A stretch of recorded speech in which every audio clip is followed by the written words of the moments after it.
tem roupa nova, vamos ver lá. Ô, na verdade eles queriam que você fosse Cush, achando que a Manu ia ficar junto. Na verdade era isso mesmo, mano. A rapaziada ficou spawnando Cush pra mim poder ir Cush. Aí quando eu fui Cush, ficaram com o retraído, porque viram que a Manu não foi. E a intenção deles aqui é ficar ouvindo voz de mulher. Quando tem voz de mulher aqui na call, eles ficam todo assanhadinho, todo... Ei, a Manu, ela te ama. E eu acho isso chato. Porque agora tá correndo atrás da Manu. Daqui a uns 2 meses, 1 mês, aí já vai estar falando mal da garota, infelizmente. Porque é um bando de pau no cu gado. E quando foi com o moleque, começaram a reclamar. Então, que qualquer um que for dar opinião contra aí, eu, com todo respeito a quem é novo aí, a alguma menina do chat, peço até desculpa. E essa daqui é pro meu chat, quem é raiz e quem fica falando merda, vai tomar no centro do cu. Porque se não fosse com mulher, fica reclamando.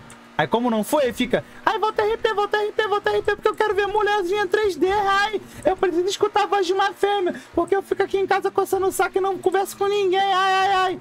Então vão tomar no centro do cu de vocês aí. Não, a verdade é que ninguém